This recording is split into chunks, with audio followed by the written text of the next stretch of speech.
Have you ever wondered what it is about reaching for our dreams that feels so hard and requires so much of our own healing? Are you curious about how moving towards your own creativity might heal what's making you feel stuck? Well, that is why we made this show. I'll be having conversations with emotional health experts as well as artists, musicians, and creatives, all with the intention of resourcing and inspiring you to uncover your true creative self. I'm Courtney Lancaster, and this is the Heal Create Podcast.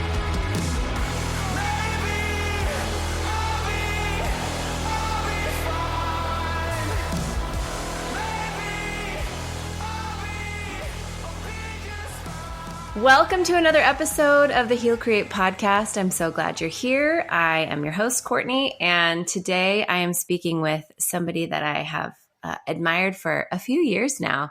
She is a poet and an activist and an actress and incredibly creative and wise, and I'm so happy to have Tinasha LaRayé.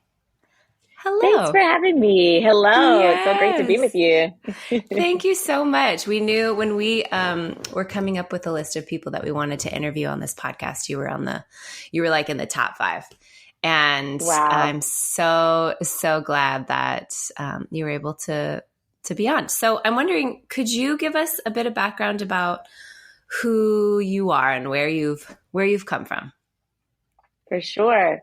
So I'm an Air Force kid. My dad was in the Air Force when I was little. Oh, so no way. I was born in Mountain Home, Idaho, but I'm from Oklahoma in that I was raised there, lived there 19 years. And most people are always wondering, is that the South or the Midwest? And for me, it's the South. So I was raised in the South, Southern kid, raised in the hood, and loved, just loved my childhood that was just filled with dreams of actually wanting to be a dentist. Really? So it's funny that, I used to want to be a dentist. And for many years, since I was in like 2nd or 3rd grade, all the way up until I was 17 years old. And when I did this one-act play called The Most Massive Woman Wins, I always joke about this because I'm like, I don't understand why high schoolers are doing this play about women in a liposuction clinic talking about cutting the fat away. And my character I played Seal, and she wanted to burn. She at one point set herself on fire to burn the fat away. It was just morbid, but it's really the psychology of self-hatred. And so I'm doing this play, and I realized I don't want to be a dentist anymore. It was one of those kind of divine experiences where I felt like the world was waiting for me to tell stories. I was born to tell stories, and it gripped me, and I couldn't go back. So then I studied acting. There was a pilot film program that popped up and got my master's in film producing and directing. And that was like my world for a while. I kind of had three different kinds of arms in my life where I would serve within inner city. I was Miss Black Oklahoma and did a lot of things with the Looper family, Clara Looper, who was the mother of civil rights in Oklahoma City, with the Miss Black Oklahoma pageant and being a voice in the African American community, and then this entertainment arm and creating and using even creativity in those other spaces, creativity to help heal wounds in the African American community, to help us find ourselves, celebrate ourselves, and then also just art for art's sake, because it's beautiful, because it's expressive, because it's the most human thing we could do is express and create. And so, that's a bit of in a nugget, some of my story, at least even getting into artistry. And I moved to LA. I did the LA thing for a couple of years. And then I ended up having kind of a bit of a spiritual excursion and ended up going to a ministry school in Northern California, and was there for about 6 years, served as a creative arts pastor. And then that kind of opened up a very different side of artistry for me. And then now I'm working as a life coach and still with artists and helping artists find themselves and helping women find their voices and who they are. And then also working on poetry myself, poetry books, creating a couple of films. And just recently I got back into acting, did a play at a community theater here, and just having fun. Still what I would say, finding myself. And finding the most true expression of myself that resonates with the deepest core, most honest part of me. So that's a little bit of a nutshell of my journey. I love it. Yeah, I absolutely love it. That is an interesting play to be in as a high schooler. Hello. And then the play that I just got done doing was called Night Mother, about a young woman who is about to commit suicide within 2 hours. And she tells her mom, and the whole play is the tension that unfolds as her mom tries to stop her. And I'm like, why am I doing all these tough plays? But a big part of me is to do art that provokes, and art that pulls people out of a black and white myth into the reality of gray, and how to be compassionate human beings, and find ways to love well and listen well and serve well. So yeah, that play in high school, and even the play that I just got done doing, goodness gracious, you gotta, as an actor, this material, you gotta have your self-care plan all the way turned up. Okay. Otherwise the trauma of the work can traumatize you in the process of creating the work. So yeah. Well, that's a really good point. And I'm wondering, what is the self-care that you administer when you're doing something that's really heavy and dark? And I would say, as far as I know about your journey, there have been several really heavy things that you have approached with your art. And even in 2020, there were like really beautiful and powerful and hard things that you were working on with your life's work as well. So when you're doing something and you're engaged in something that's really heavy, like this play that you did, how do you take care of yourself in the middle of that? Such a great question.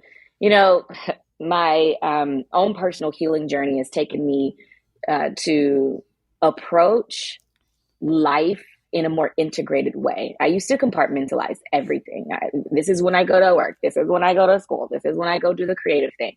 And now I'm like, no, I'm a whole human being who gets to release myself in different ways. My human doing comes out of my human being. And so my doing is only as good as I'm taking care of myself, is only as healthy as I am healthy. And so even with just like this play, for example, I had to think about how it was directly impacting me, because we're all very different as humans too. And so I had to be very kind to my heart and have conversations with, how is this impacting me, so that I can create a plan based upon what I need, not based upon what I think would be good.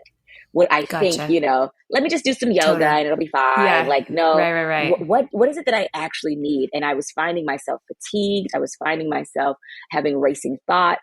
I was finding myself, I used to have gut issues a couple of years ago. I started having a lot of stress around the racial elements that were going on. And it just really did a number on my body and my nervous system. Well, even though I wasn't in that reality anymore, doing this play was sending electrical currents down my neurological pathways as if I was back there reliving that reality. So my stomach, my actual stomach lining was becoming inflamed from the stress of the play. So I had to do things that would calm my nervous system. So I started and ended every day with a hot bath. And I started my day with a hot bath, and then I would do some yoga just to get into my body to calm it, but to also assess, where is my body at today? Do I need to take it slow? Do I need to remove some things from my schedule? So there's a lot of like listening to myself, and stillness. Like I wouldn't be able to even do it in this way if I were living according to my older methods. My older methods were just so American, like go, go, go, hashtag hard work, no days off, and now I'm like, bump that. I don't want any of that anymore. It's such a lifeless lifestyle that makes you think you're living life, when really you're living down a pathway of destruction, trying to gain significance along the way. I'm like, no, I'm already significant. So how do I protect this significance? So I would do, I would do the hot baths. I would do the yoga to get into my body. I would also do a lot of self-talk, because my trip up sometimes is that I'm shaming myself because this is just too much, Tinasha. You're just doing too much. I'm like, no, this is what you need, Tinasha, and it's okay. We're taking care of ourselves today. I had to eat really healthy because I was having so many stomach flare-ups. Fried food or anything would just not help it. And then I had to talk it out. So I had different friends as other things in life were happening, and it was weighing down on me because I didn't have much bandwidth with this play. I had to immediately have time where I would release to either friends in hard conversations or with the team I was creating with. sometimes we would talk out the psychological effects it was having on us to do the play. And just having that belonging and communal, I would say, weight sharing, it wasn't so heavy a load. And that helped me take care of myself as well. And then sometimes it was just day to day, like drinking more water, journaling. And I was journaling also about my acting process, because there was a lot more going on inside of me than just the weight of the psychological aspects of the play. It was also, wow, Tinasha, you haven't acted in a produced production since 2016. And there's insecurities in here, and there's fears, and there's questions about, do you still have it? And like, you know, am I so rusty that there's nothing coming back from this? Like I had all these different things. And so I had to journal those things out to honor what was coming out of my heart, but then to also, like, I always tell even my clients, like, the greatest level of love that you could give yourself is presence. Like just being present with yourself and being able to say, even if the rest of the world doesn't see me, I see me. I see me. And and letting self-awareness come from that place, from a place of being present and seeing yourself and acknowledging and saying, you're okay. You're okay being where you are. It may not be where you want to end up. It may not be where you want to land, but we have to like own where we are so that we can journey to the next phase. And so that I had to do a lot of owning.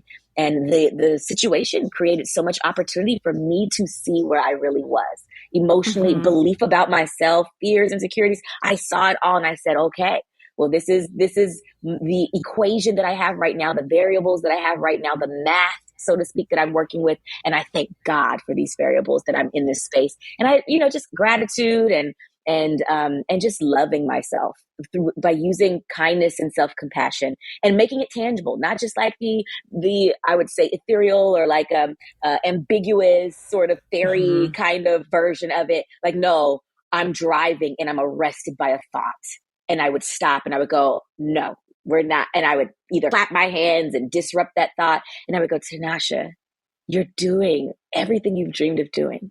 You're acting, you're helping people, you're doing things in the intersection of race and faith, and like you're doing everything you've dreamed of doing. It's not about arriving anywhere. It's about expressing and being you. So I would tangibly, like physically talk to myself like this. And that's what it looked like. I needed to hear it. So therefore I said it. I wasn't waiting for anyone else to say it to me. I'm going to say it to me. And that got me through. And I would say it didn't just get me through.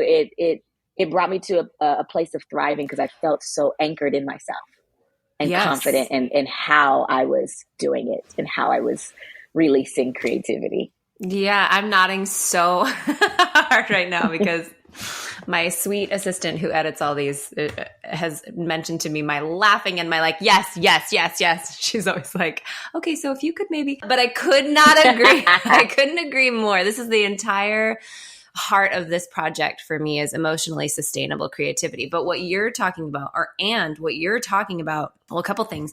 You're talking about a relationship to self that is so important. You're not becoming the parts of you that are scared and in pain and freaking out. You are being with the parts of you that are scared and freaking out, and engaging with that process so much that it actually invites you into a transformation and invites you deeper into yourself. That's what I hear, is the relationship between your true self, your spirit seated in heavenly places, your like observant, loving self, connected to God, engaging with those parts of you that are coming up, that are really like freaking out and growing through this. And that is powerful, so, so powerful, and so key, I think, for the creative, and not something that I hear talked about a lot in artistry and with the musicians and the creatives that I see and that I work with. So anyways, I love everything that you've said. I think something that's interesting that's happened, I've mentioned this on this podcast before, but one of the things that I noticed since 2020, just as a consumer of art and music, is a lot of people in 2021, a lot of musicians and artists and actors in 2021, when the doors started to open up and we could get back out there and create again, tried to go at it with the same hustle mindset as before 2021. Before 2020. But because 2020 showed each of us so much of our pain and our unhelpful patterns as a culture and a country and a people and the world, we couldn't go back to that pace. And so there were major artists canceling world tours.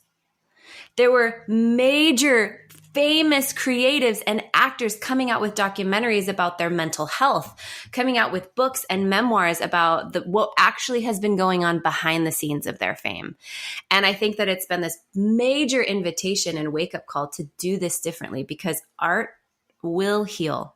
Art is the invitation into deeper authenticity for each of us. But if our artists are not healthy, then that's not getting anyone anywhere. So what I hear you saying is really like a beautiful formula for understanding and engaging with the parts of you that come up while you're creating, so that the next project that you have, Tinasha, you're going to have this self-trust muscle, this thing that you've already experienced with yourself. Like, no, we can do these hard things. I don't know if you have anything to add to that, but. Yeah. Some of this is like, I would say, echoing just parts of my faith, being a disciple of Jesus and recognizing like his life was just so connected to representing the Father while simultaneously like tag teaming with the Holy Spirit. You know, I go back and read some of the Gospels, Matthew, Mark, Luke, and John, and see so much of like the actual Holy Spirit listed on the page. And there's this, some of the mystics will say it's like a divine dance. And there's between like God the Father, God the Son, God the Holy Spirit. And recognizing, you know, like not even to get too deep into the faith, but recognizing there's a pattern there within, I would say, that God image that's also the same pattern within me as a human, the spirit, the soul, and the body. And oftentimes, from a consumer standpoint, from an American dream standpoint, from a country that has been formed in both hard work and capitalism, what often ends up happening is we sacrifice belonging to ourselves to make a dollar. Yeah. Belonging to ourselves, even to bring change, like to impact the world. I at one point in my time of self-healing and integrating, I recognized that I had this obsession with changing the world. That's very American. You know, that's very, I would say, first world country, very colonialistic on some levels. And some parts of it, it's beautiful. Like there's the beautiful side of wanting to make an impact, wanting to help, wanting to serve. But I recognized that the way I was doing it was so connected to wanting to control outcomes that I didn't realize I had subtly shifted into pathways of control versus pathways of love. Yes. But it was hard for me to move in pathways of love externally if I was not moving in pathways of love internally. Yes. Because I was always willing to sacrifice myself, and not that healthy sacrificial love, you know, where, you know, the greatest love is that of a man laying down his life for a friend. I'm not talking about that kind of sacrificial love. I mean, like I killed myself before I could ever even sacrifice myself. Totally. For a friend. Right. Yes. Like I'm not valuing myself. Disconnection. And it's all complete disconnection to a fault. And I recognized that that was such a destructive path. It was communicating to my God that I don't think I'm valuable, that I think my work is more valuable than me, that I think the impact is more valuable than me as the human. And I had to change those ways. I had to flip that script on myself and go, no, we actually need to love ourselves. And there is a beauty in belonging to God, belonging to others, and belonging to yourself. Yes. And that belonging is what I had to cultivate in my life. And you know, it was the whole thing that a lot of people don't want to do. We got to go all the way back to childhood wounds. But I had to go back there. We all do. In looking, we all do, you know, because you learn your patterns and your behaviors and your worldviews and your life constructs from those most formative years. And for me, a lot of my life was formed around death, around people in my life that had passed away, anywhere between 16 to 18 funerals before I turned 18, upwards of you know, going on 40, 45 now, funerals that I've been to, and some that I did not make it to. And as a kid, just being so, I would say, just steeped in mourning and not knowing what to do with grief, not knowing where to put it, not seeing many people in my family crying and processing trauma and grief and sadness and sorrow. So what do? Go back to business as usual. do like the rest of them do, pick up, back to speed, back to work, back to making an impact. And I subtly internalized this belief that when you die, then you live on in people's memories. But then when they die, then the memory of you dies with them. So do something in a way that you'll never be forgotten. That was my like internal engine moving me, which so much pressure. And it was driving me to kill myself in the now so that I could be immortal in the future. Yes. And it was just a myth. It was unhealthy, and it was toxic, and it was birthed out of this twisted sort of survival instinct inside of me that was just trying to protect me. And it was actually destroying me. And so I had to do that work. I had to recognize, in order for me to belong to myself, I had to go, what within me is the threat to that? And most times it's not some hater or some enemy out there. Most times it's your own internal tangles. And I had to untangle it to find ways into embrace with myself and belonging to myself. So, yeah. I didn't really expect to get like emotional this morning, but I feel like I could pause and just like, the truth of what you're saying is not only something that I've experienced, but it's something that I feel so passionately about sharing. And you're saying it so beautifully. And I heard somebody, one of my favorite, now I can't remember who said it, somebody that I really look up to. I remember on some podcast interview, them saying, you can never get around inner child work. For wholeness, for fullness, for stepping into your purpose. You can never get around inner child work. And it's such a huge part of, I think, the creative's journey, because that 0 to 12 programming will really affect the way that you engage with your art. But it sounds like you had the I'm going to change the world thing, and how you do one thing is how you do anything. So your relationship to your creativity and your art sounds like a tremendous amount of pressure, which would mean you either are moving 24/7 or you just have to disengage and not do it at all. So it sounds like you went on this heart healing journey. And I'm curious, how has that changed the way that you live with and engage with your creativity and your art in all of its many forms? Yeah. Wow. Yeah. When I lived in LA, that heart journey for me was showing up as burnout. And I recognized that I actually, in my mid-20s, already had so many cycles of burnout. And I was just going, I can't keep doing this. And yet I did it for probably another 5 years after that. Yeah. And just not really knowing the way out. Yeah. But once I started really connecting with my heart and learning its language, learning what my needs actually are based upon how I'm wired as a human, and empowering myself to meet those needs, it did change the way that I created, because it just changed the way that I human, so to speak. Yeah. If I were to make human a verb, like how I be a human. And so like, and then I did a lot of untethering, because I recognized, I don't know if you talk much about Enneagram on here, but those are into the Enneagram, like I'm an Enneagram 3 and do a lot of achieving and moving quite quickly to make maximum impact. And I had to dismantle that and get into other parts of my personality and go like, Tinasha, that's not the only part of you.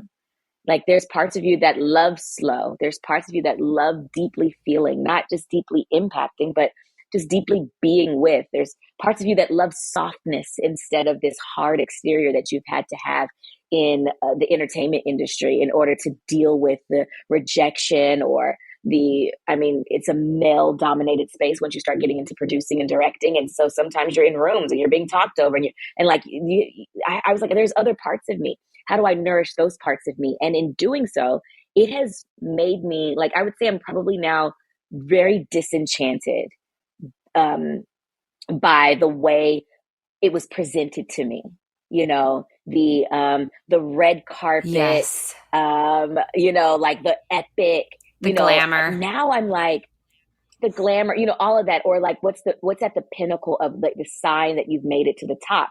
And I recognize I would either create to have the maximum amount of excellence and that kind of pinnacle energy, or I would create to have the maximum amount of impact, like in spaces for race and wanting to heal racial wounds and things like that. And I recognized that in the middle of that, I was always exporting art. I was never just being the artist. And so I had to, again, it's that belonging to self. So it changed so much. So now I'm like, there's some art I create no one will ever see. It's just for me. Because you're a creative. There's poems I write that I will never release. It's not anybody's business. It's just me being an artist in my room with my God and with my own heart, because that's how I human, and then there's some pieces that I'm like, oh, I want to release this, but it's just not time yet. And I'm no longer in a rush. So I've changed this, like, I would say I'm just not in a hurry anymore.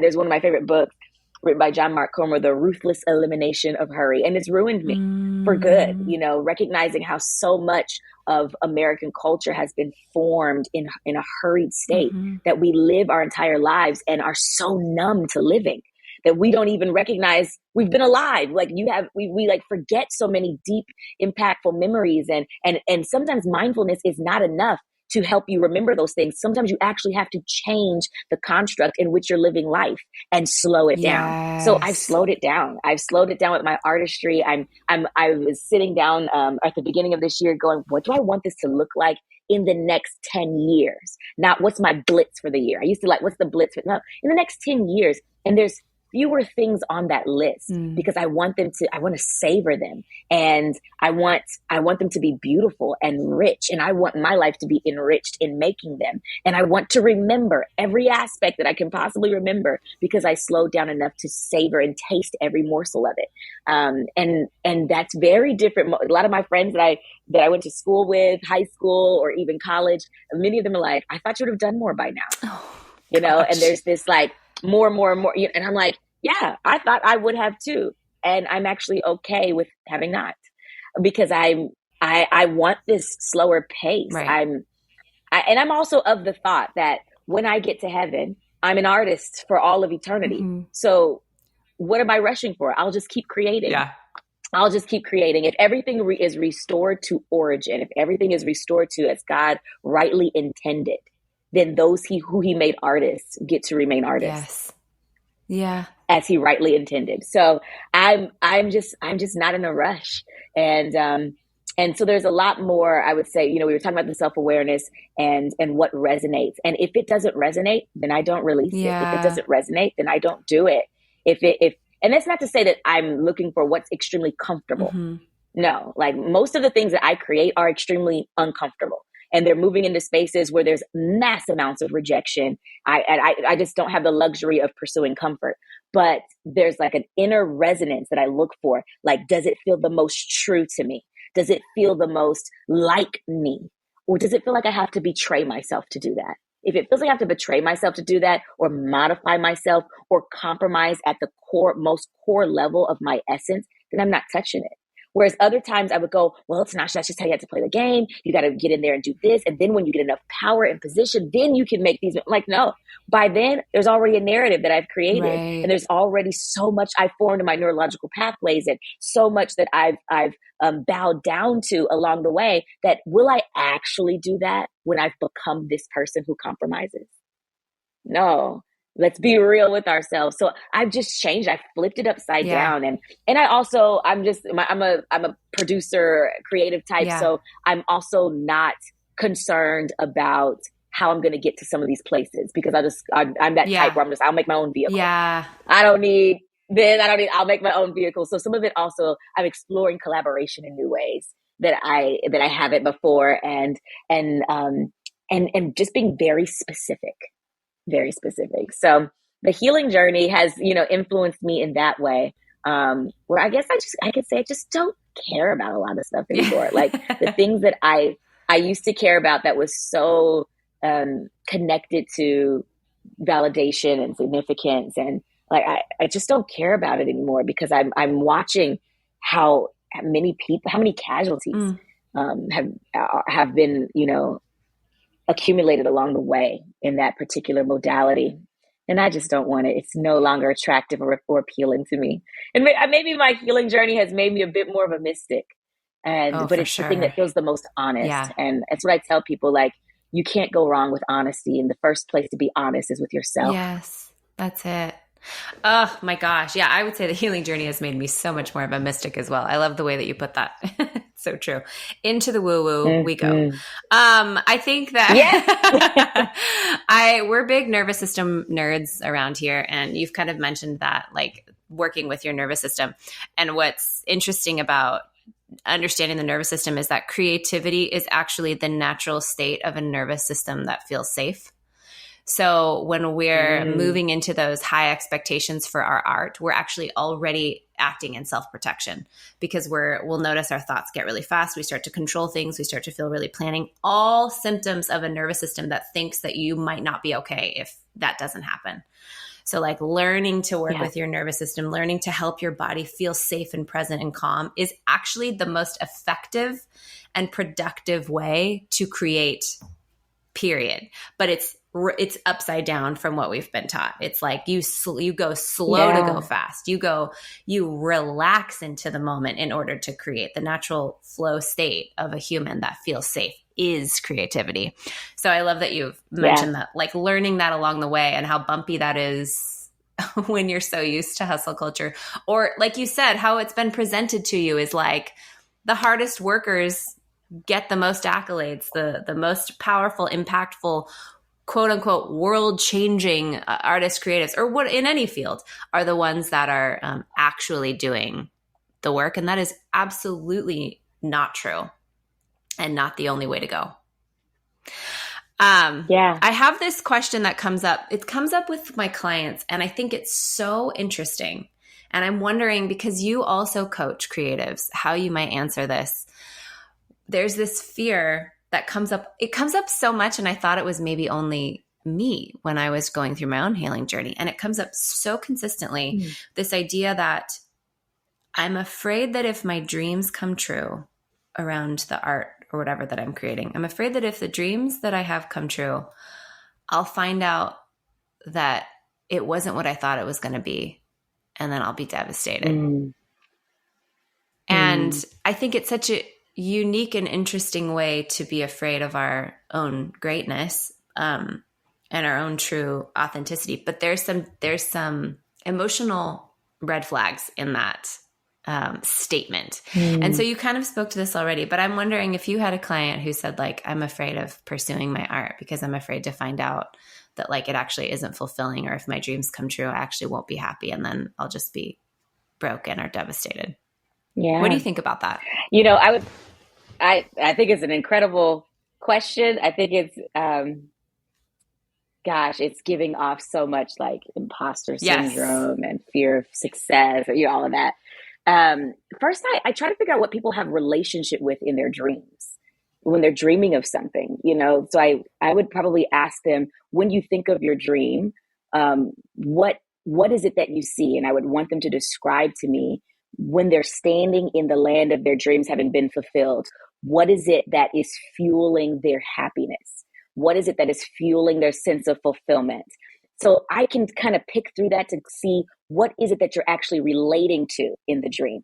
And most times, people that are afraid of that type of success, they're not relating to themselves in that dream. They're relating to everything around it, the accolades or the new pressures that are going to possibly pop up, or the new access that they're going to have because they have greater levels of success and favor, the money, like most times, or even just the name, you know, like my work is out there. And some will go into a different margin of it, like the people's lives that are changed, the conversations that are happening, you know, there's those types of things. But most times they're not relating to themselves. Right. Themselves in that That's dream. it. Yeah. And it reveals to me, oh, you don't have a relationship with yourself now. Mm-hmm. And so when you're in this particular dream space where your imagination goes, it's not even connected to the nourishing parts. Right. It's connected to what I would say is just the aftermath or the byproduct of having created things. But what about the root system? Do you have a relationship to the root system? And that root system is you. That root system is your faith, your God. That root system is, and so if there's relationship to that, then the language is different. like, oh my gosh, I'm curious who I'm going to become.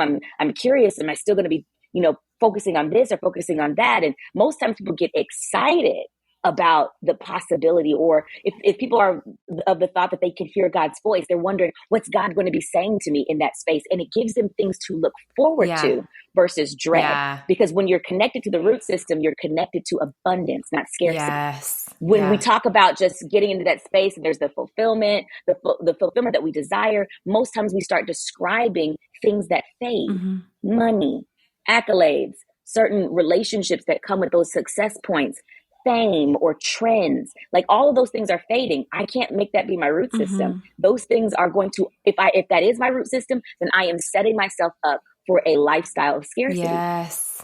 And I'm going to always have to chase it. But if I'm placing myself in an abundance system, then the roots, the things that I'm going to make sure I take with me, or that I also envision and imagine and dream about. So I'm not just dreaming about my doing, I'm dreaming about my being. I'm dreaming about who I'm going to become. I'm dreaming about what's God going to be saying to me along the way. I'm dreaming about how this is going to impact my family or my close friends, and who's going to come with me on the ride. Now I have things to look forward to that are consistent, that are more foundation. And so I would go kind of into that space to seek out, do you belong to yourself? Right. Where's your belonging? And then where's your imagination going? And most times it points back to a place where people already feel a sense of inadequacy in a specific area. And then we hone in on that area and we go, let's deal with that inadequacy. Because if that can get healed now, it doesn't matter what you produce. You take the healed you with you. Absolutely. Yes. You take the healed you with you. That is exactly right. Yeah. And what I always hear in that question, and what I discovered for myself as well, was hoping that the dreams coming true would give me what my heart really needed now. So I was creating to become instead of creating out of who I am, creating out of identity.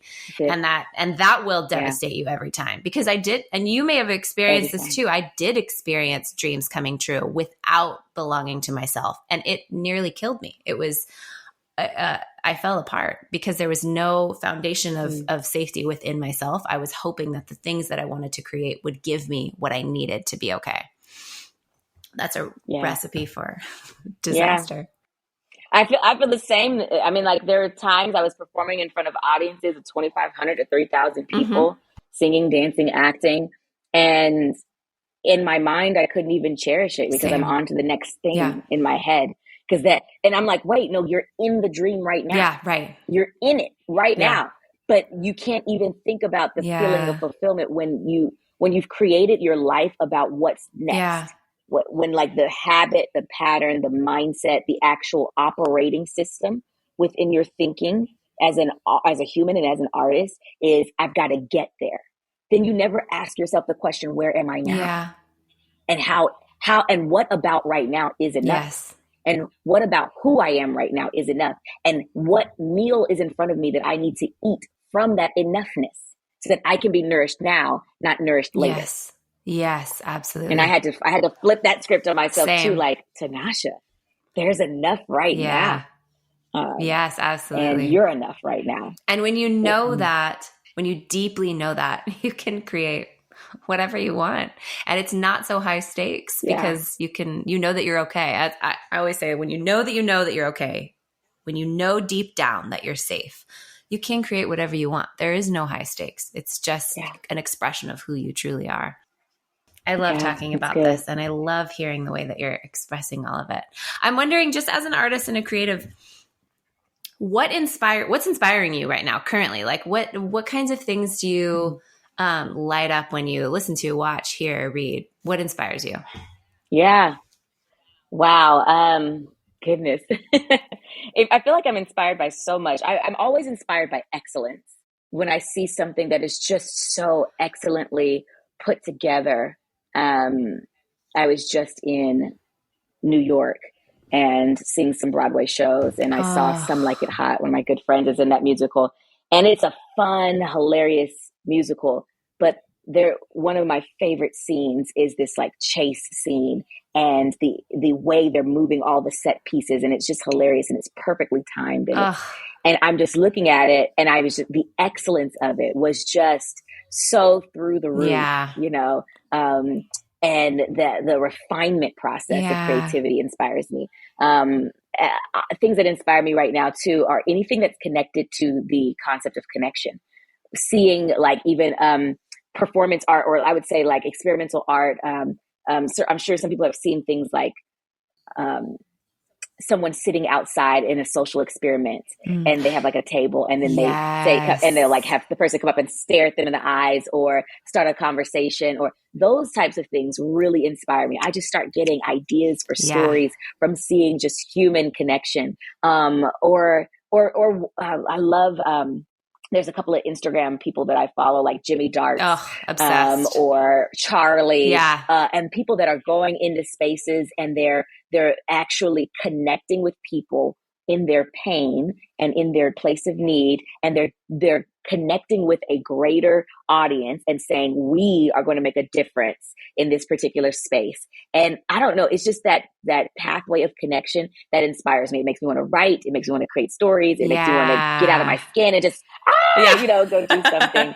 And then I would say like my own personal desire to see racism eradicated and the wounds and trauma of racism healed. There is this relentless, stubborn hope inside of me that will not burn out. They will not burn out.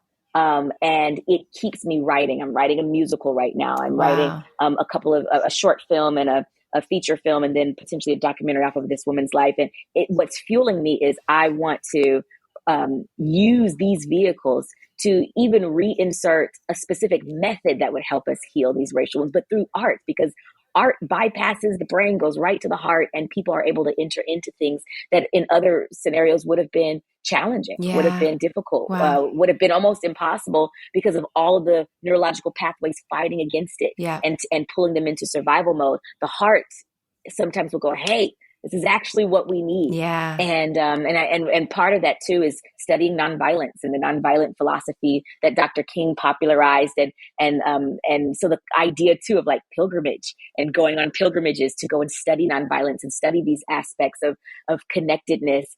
That's inspiring my art right now. I would say the next 10 years of my life is going to be centered around creating in that vein, in that space that overall will push what I feel is a healing narrative of belonging. Of belonging. I mentioned like belonging to God, self, and others, but this is a societal belonging, brotherhood. Dr. King would say things like a global neighborhood, a global brotherhood that we all belong to in this tapestry of humanity. And sometimes we just need a little bit of help to figure out how do we get into that belonging with one another. And I think the 6 principles of nonviolence is a way to do that. So it's fueling my artistry. And I'm like, ooh, that means I have the task of making nonviolent martyrdom sexy to Gen Z. Because if we're going to make any strides, it's got to be discipled down to that next generation. And something in me is like, the artist in me too, like wants the challenge. Wants the challenge. I'll do it. Because you can say things and make people feel things and provoke to thought in those spaces. And Tinasha as the healed artist is just not doing it the way I used to do it. I'm now doing it from being a place, I'm being compelled from a compassion inside of me. I'm not being driven by a hustle culture inside of me. So, That's so beautiful. And art will do that. It will connect really, not complicated, but heavier concepts and these important ideas into these connecting pathways for people. And so you kind of answered the question that we ask every guest at the end of the episode is, what is something that you're either healing or creating currently? And you kind of answered that in both ways, but I'm wondering if you have anything to add or anything that you're working on lately in your life that you are either healing or creating. Ooh, there's one main thing. I mean, this is kind of vulnerable. A lot of people know me to be in faith spaces in a pastoral kind of role and things like that. But something that I'm deeply healing is the wounds within me from the Western construct of church. So many are. And just healing, healing from how much it's created an orphanhood, how much it's created congregants, but not disciples, how much the system of it breeds disconnection, and it breaks my heart. and it's broken my soul in numerous ways. And so I'm even just dreaming of untethering and finding simpler pathways to express the gospel, and simpler pathways to be with what we call the body of Christ, to be in community with other believers, and just do it old fashioned way, like Jesus did. And so I'm just, healing those places and removing duty and obligation, because I recognized where I would betray myself in those spaces is I would move out of a loyalty that was connected to duty and obligation. And sometimes I would have to disconnect from my heart and what my heart was showing me in order to fulfill whatever that loyalty wanted me to fulfill. And I'm just not doing it anymore. It no longer resonates. I'm not saying Jesus no longer resonates. No. I totally understand. Yes. At my core, but the system, the construct, it no longer resonates in the way that it currently is. The real churchy folks will be like, we're at a time of reformation. And I'm like, amen to that. And what we reform to, I want to dance with that, and we'll see. But there's also healing before the dance, because I got a little sprained ankle. So yeah, you said that so well. I think that so many are. I can resonate with what you're saying. That's a whole other podcast episode. Uh-oh. Hello. Yeah. But I love that. And I wonder if you have any, I know I kind of asked you ahead of time, if there was anything that you could share. For those of you that don't know or haven't had the opportunity to hear Tinasha deliver a spoken word, please Google it. Find a way to get to her work. Find a way to get to her voice in your ears. Find a way to listen to the things that she's saying, because they are so impactful and powerful and so deeply authentic. Some of the most moving experiences that I had when I was in Reading were offerings that you gave of these really powerful ideas put into poetry. And so I'm wondering if you might be able to share something like that with us today.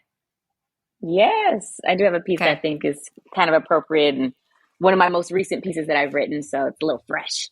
Perfect. It doesn't have a title, so right now it's just untitled. If anybody has thoughts or ideas towards a title, DM me. There you go. Do not catch me existing. Catch me living. Catch me counting fuzz blowing from dandelions, flying in a frenzy. Catch me in a frenzy, friend zones and enemies, closed open ends and renderings. Breath just can't be all there is to life. There's got to be some joy too. Laughter in between the bleeding, dancing in between the being.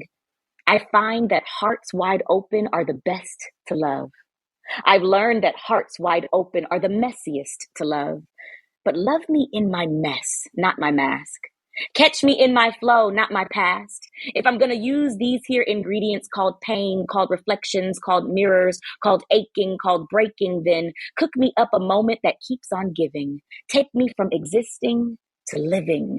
This here love I got, I swear, is sweet to the taste. Let me not waste 1 ounce of the space in my beating heart, not 1 inch of my emotional real estate, not 1 pinch of the soil of my soul's landscape. Let me be caught catching the petals to forget-me-nots, flying in a frenzy with the fuzz of dandelions, intimately one with harvest and weeds, praying for God to heal me of allergies so I can lay here till loving and living make future offspring. Existing is my curse lifted. Living is my inheritance. Wow. Thank you so much for sharing that. Yeah. So beautiful. Oh my goodness. Could just sit in this peaceful space for a while. Tinasha, thank you so much for coming. I loved talking to you about all of this. And I'm wondering, where can people find you? Yeah. You can find me on Instagram at Tinasha LaRayé, on TikTok at Tinasha LaRayé, or even my poetry account, LaRayé Poetry. Perfect. So everybody go and check out all of the things that she is doing and offering, because they're just as powerful as what she just shared. Amazing. Thank you so much, everybody, for coming. Thank you, Tinasha, for being here. And I hope that you have a beautiful day. Thanks so much for having me. Of course.